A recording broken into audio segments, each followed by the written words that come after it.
যদি আল্লাহর হয় এই জমিনে আইন চলবে কার? চলে বলেন তো কার? জমিন যদি আল্লাহর হয় আইন চলবে আমার আল্লাহর, মানে কোরআনের আইন চলবে, সব লোকের শাসন চলবে, ঠিক কিনা বলেন?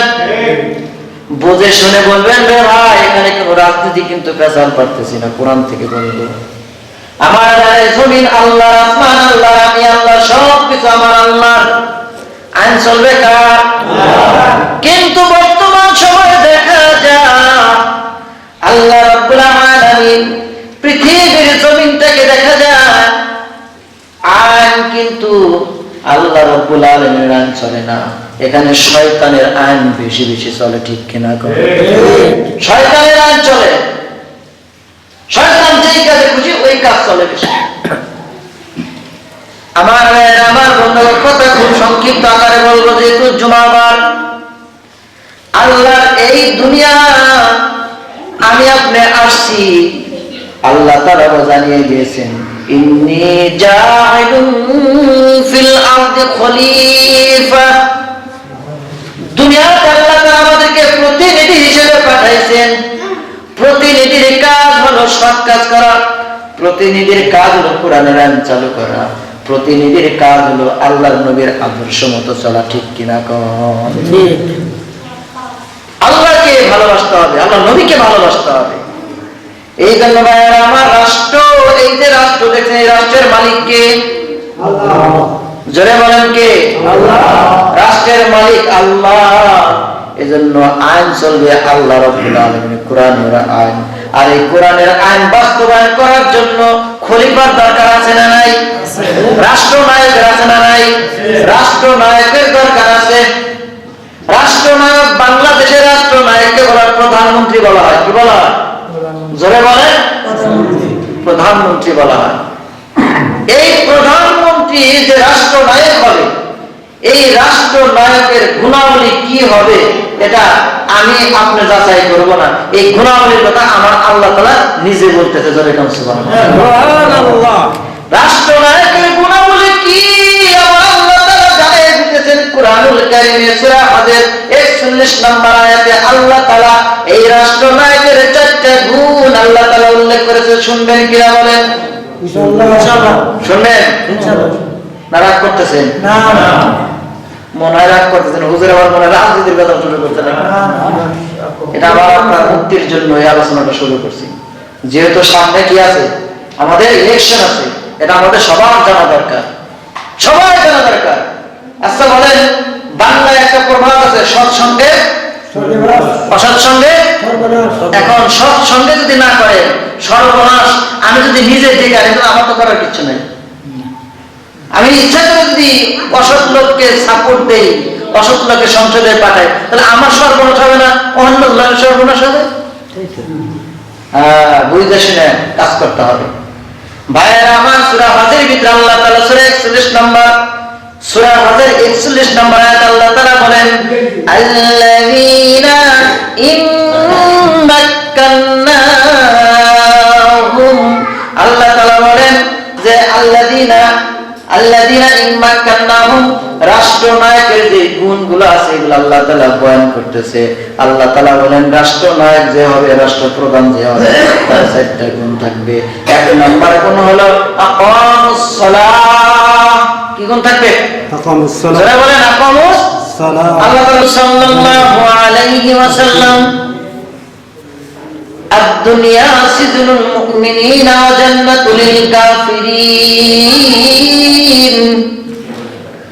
আল্লাহর নবী ঘোষণা করে দিলেন দুনিয়াটা হলো মুমিনের জন্য জেলখানা,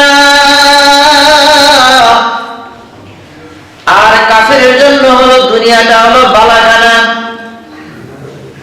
দুনিয়ার জমিনের দিকে তাকান, জমিনের দিকে তাকায় দেখেন যারা আল্লাহ ওয়ালা, যারা আল্লাহর হুকুম পালন করে, যারা আল্লাহর কথা মতো চলে, কোরআন মেনে চলে, নবীর আদর্শ মতো চলে, দুনিয়ার বুকে দেখেন কত লাঞ্ছিত, কত লাঞ্ছিত, ঠিক কিনা বলেন? দুনিয়াতে আল্লাহর কথা বলতে গেলে, কোরআনের কথা বলতে গেলে, নবীর আদর্শের কথা বলতে গেলে দেখবেন ও শত্রু আছে না নাই? জান্নাতের ভিতরে যেমন বাবা আলাইহিস সালামের শত্রু হয়েছিলেন ইবলিস, সেই ইবলিস আদম আলাইহিস সালামের সন্তানেরও শত্রু হয়ে গেছে। সত্য কথা বলতে গেলেই শত্রু অসন্তুষ্ট হয়ে যায়। ভাইয়েরা আমার, বন্ধুরা আমার, এই যে দুনিয়া আসছে, এই দুনিয়াটা কার? আরো জোরে বলেন, দুনিয়াটা কার? লাহুল মুলকুস সামাওয়াতি ওয়াল আরদ। এই জমিনটা, এই জমিনের রাজত্বটা একমাত্র আমার আল্লাহ, ঠিক কিনা কোন? দুনিয়ার রাজত্ব আমার আল্লাহ, কিন্তু এই দুনিয়া তোমাকে আমাকে পাঠাইছে তার হুকুম পালন করার জন্য, তার গোলামি করার জন্য। কিন্তু তার হুকুম, তার গোলামি আমরা পালন করি না, বরঞ্চ তার হুকুম পালন না করে শয়তানের পদাঙ্গ অনুসরণ করে দুনিয়া ধ্বংস করতেছি, আখিরাত ধ্বংস করতেছি। আর দুনিয়া যারা ধ্বংস না করে, এদের জন্য দুনিয়াটা হলো একটা জেলখানার মতো। দুনিয়াটা হলো জেলখানা মুমিনের জন্য। যেমন এই জমিন তো আমার আল্লাহ। আচ্ছা বলেন তো, বুঝে শুনে উত্তর দিবেন, জমিন যদি আল্লাহর হয়, এই জমিনে আইন চলবে কার? চলে বলেন তো কার? জমিন যদি আল্লাহর হয়, আইন চলবে আমার আল্লাহর, মানে কোরআনের আইন চলবে, সব লোকের শাসন চলবে, ঠিক কিনা বলেন? বুঝে শুনে বলবেন, রে ভাই এখানে কোনো রাজনীতি কিন্তু পেছাল পারতেছি না, কোরআন থেকে বলবো। আমার জমিন আল্লাহ, আসমান আল্লাহ, আমি আল্লাহ, সব কিছু আমার আল্লাহর, আইন চলবে কার? কিন্তু বর্তমান সময়ে দেখা যায় আল্লাহ রাব্বুল আলামিন পৃথিবীর জমিনটাকে দেখা যায় আইন কিন্তু আল্লাহ রাব্বুল আলামিনের আইন চলে না, এখানে শয়তানের আইন বেশি বেশি চলে, ঠিক কিনা? শয়তানের আইন চলে, শয়তান যেই কাজে খুশি ওই কাজ চলে বেশি। আমার বন্ধুর কথা খুব সংক্ষিপ্ত আকারে বলবো, যেহেতু জুমাবার। আল্লাহর এই দুনিয়া আমি আপনি আসছি, আল্লাহ তাআলা জানিয়ে দিয়েছেন, ইন্নী জাইলুন ফিল আরদি খলিফা। দুনিয়াতে আল্লাহ তাআলা আমাদেরকে প্রতিনিধি হিসেবে পাঠাইছেন। প্রতিনিধির কাজ হলো সৎ কাজ করা, প্রতিনিধির কাজ হলো কোরআনের আইন চালু করা, প্রতিনিধির কাজ হলো আল্লাহর নবীর আদর্শ মতো চলা, ঠিক কিনা? ঠিক। আল্লাহকে ভালোবাসতে হবে, আল্লাহ নবীকে ভালোবাসতে হবে। এই জন্য ভাইয়েরা আমার, রাষ্ট্র, এই যে রাষ্ট্র দেখছেন, এই রাষ্ট্রের মালিক কে? আল্লাহ। জোরে বলেন কে? আল্লাহ। রাষ্ট্রের মালিক আল্লাহ, এজন্য আইন চলবে আল্লাহ রাব্বুল আলামিনের কোরআনের আইন। আর এই কোরআনের আইন বাস্তবায়ন করার জন্য খলিফার দরকার আছে না নাই? রাষ্ট্রনায়কের আছে না নাই? রাষ্ট্রনায়কের দরকার আছে। রাষ্ট্রনায়ক, বাংলাদেশের রাষ্ট্রনায়ককে বলা প্রধানমন্ত্রী বলা হয়। কি বলা হয়? জোরে বলেন। প্রধানমন্ত্রী বলা হয়। এই প্রধানমন্ত্রী যে রাষ্ট্রনায়ক হবে, এই রাষ্ট্রনায়কের গুণাবলী কি হবে এটা আমি আপনি যাচাই করব না, এই গুণাবলীর কথা আমার আল্লাহ তাআলা নিজে বলতেছে। জোরে কাম সুবহানাল্লাহ।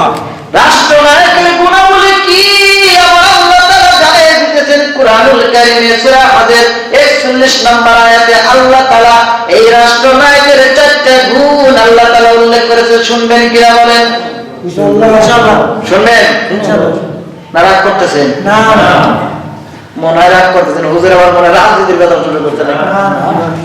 এটা আবার আপনার মুক্তির জন্য এই আলোচনাটা শুরু করছি। যেহেতু সামনে কি আছে, আমাদের ইলেকশন আছে, এটা আমাদের সবার জানা দরকার, সবাই জানা দরকার। আচ্ছা বলেন, বাংলায় একটা প্রবাদ আছে, সৎসঙ্গে অসৎসঙ্গে।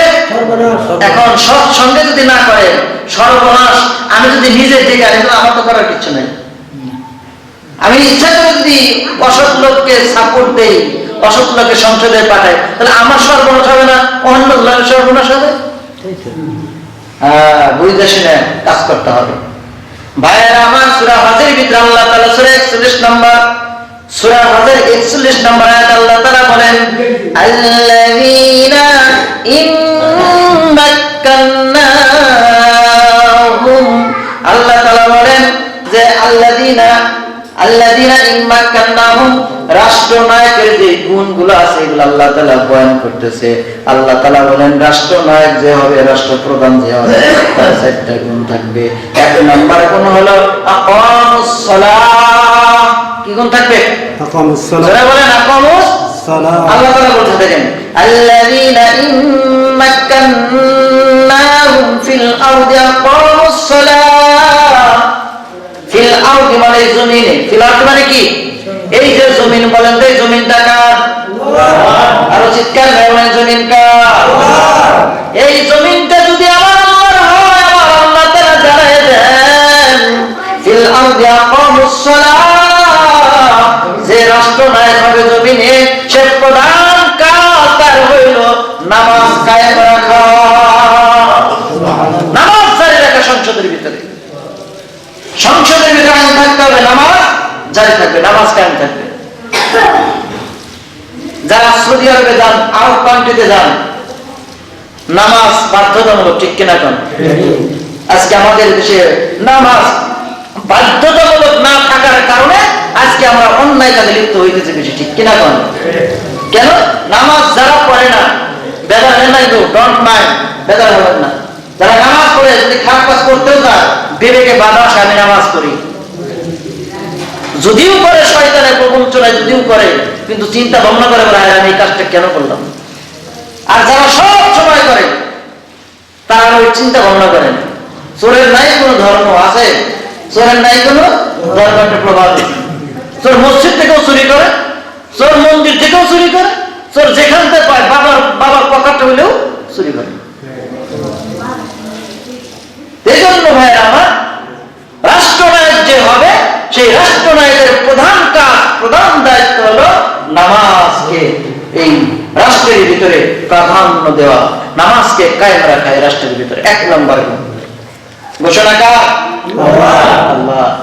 এখানে বলতে পারেন আপনি মনে বলছেন না, আমি কোরআন থেকে দলিল পেশ করতেছি। এই যে কোরআন, এটা কি কোরআন? এটা কোরআন। এই কোরআন কে নাযিল করেছেন? আল্লাহ তাআলা। কার উপরে?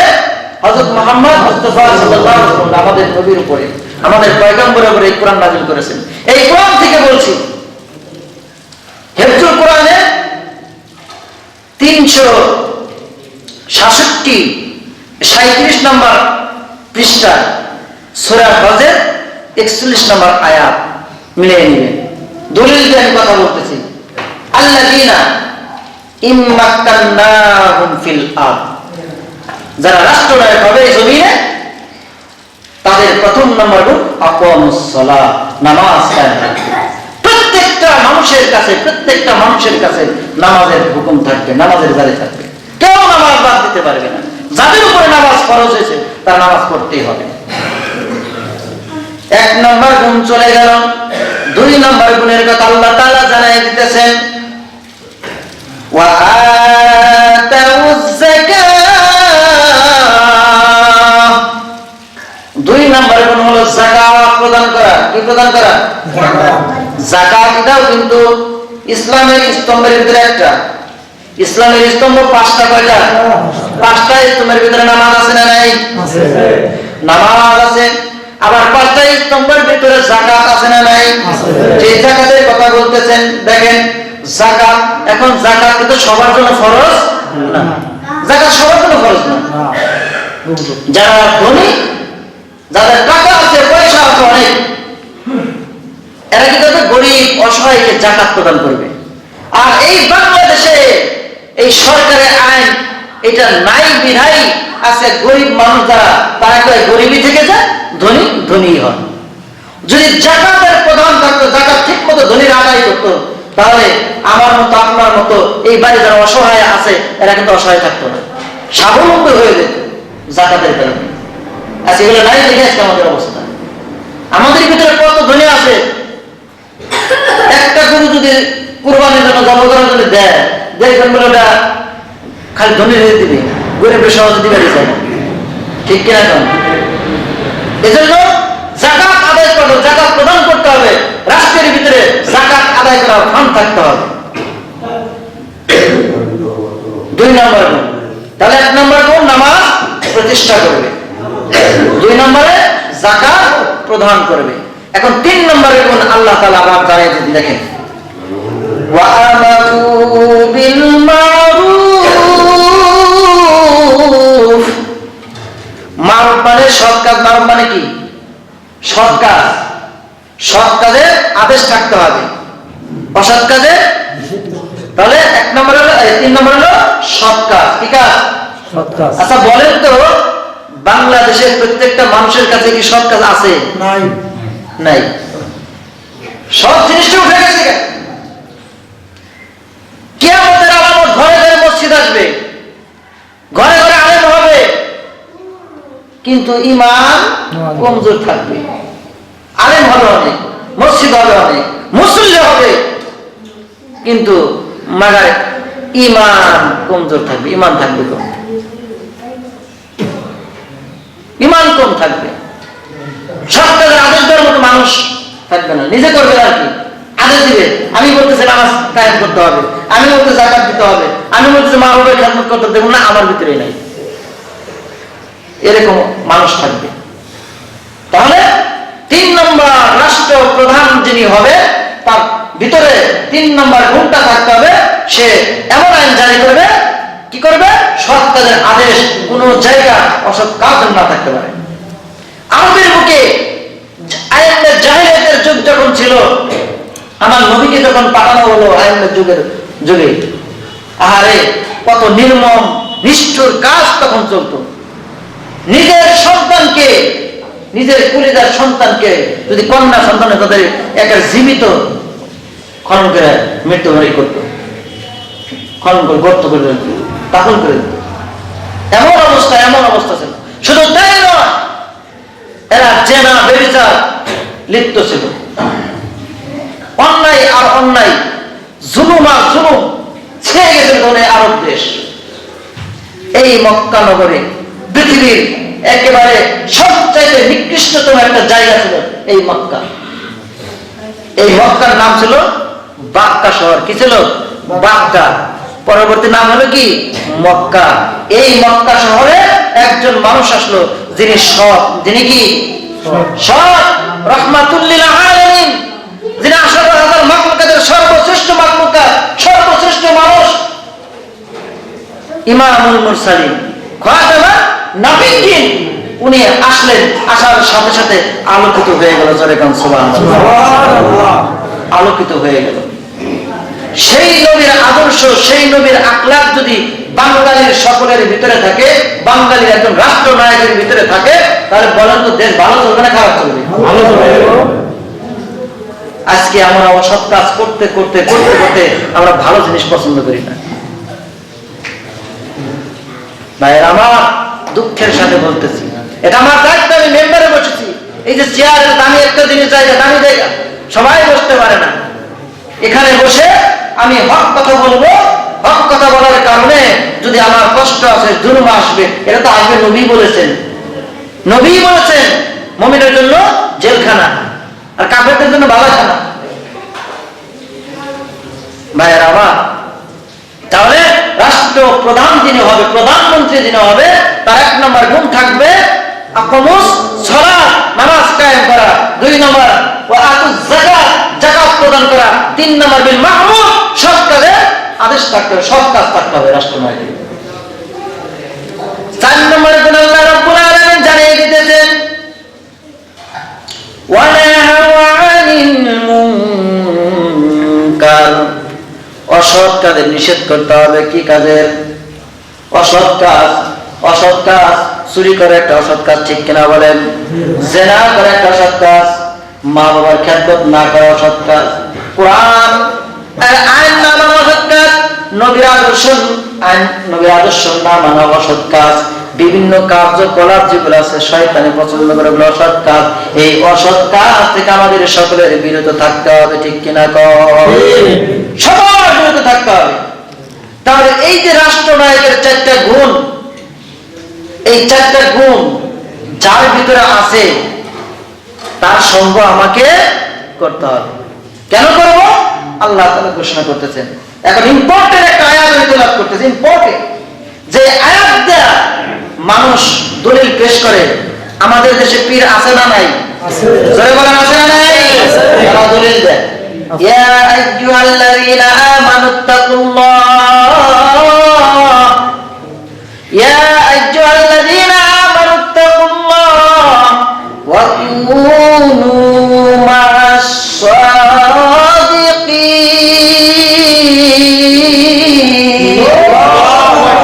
ইয়া আইয়ুহাল্লাযীনা আমানুত্তাকুল্লাহ, যারা আল্লাহকে ভয় করবে। যারা কাকে ভয় করবে? যারা আল্লাহকে ভয় করবে। আল্লাহ তাআলা হুকুম করতেছেন, ও বান্দা, যারা আমাকে ভয় করবে, আমি আল্লাহকে যারা ভয় করবে, ওই লোকের সঙ্গ করো, ওই লোকের দশা করো, ওই লোকের সাপোর্ট দাও, ওই লোককে ভালোবাসো, ওই লোককে তুমি সাথে করে রাখো। আজকে আমরা রাখি? আমরা চোর বাটপা যারা, তাদের আমরা সঙ্গ করে রাখি। যারা বাংলাদেশটাকে ধ্বংস করবে, বাংলাদেশটাকে লুটে পুটে খাবে, দেখবেন লাখ লাখ টাকা, কোটি কোটি টাকা পাচার করতেছে, কোটি কোটি টাকা। এগুলো হিসাব তো আমরা গ্রাম অঞ্চলে বলে থাকি, আমরা জানি না। একটা শিক্ষা প্রতিষ্ঠানে দেখেন যা থাকার দরকার, একটা প্রাইমারি স্কুলে দেখেন, প্রাইমারি স্কুলে পড়ে, হাই স্কুলে পড়ে দেখেন, একটা আমার আপনার সন্তান একটা কি কোরআন তেলাওয়াত করতে পারে? জ্ঞান ভালো করে বলবেন, পারে? কিন্তু একটা মাদ্রাসায় করে একটা আলেম হয়, একটা কোরআন সহি করে পড়তে পারে। আমার আপনার জন্য মা মৃত্যুবরণ করলে দোয়া করে জানাজা পড়া। কত ইঞ্জিনিয়ার, কত ব্যারিস্টার দেখেন তার মা বাবার জানাজা পড়াইতে পারে না। এর চেয়ে কপাল পুরা কপাল আর আছে? পড়াইতে পারে। তাহলে আমার কি সমস্যা হলো? সমস্যা হলো রাষ্ট্রনায়কের এই গুণগুলো না থাকার কারণে। যদি রাষ্ট্রনায়কের এই গুণগুলো থাকতো, তাহলে স্কুলে আলেম থাকতো, স্কুলেও কোরআন পড়লে কোরআন শেখা হতো।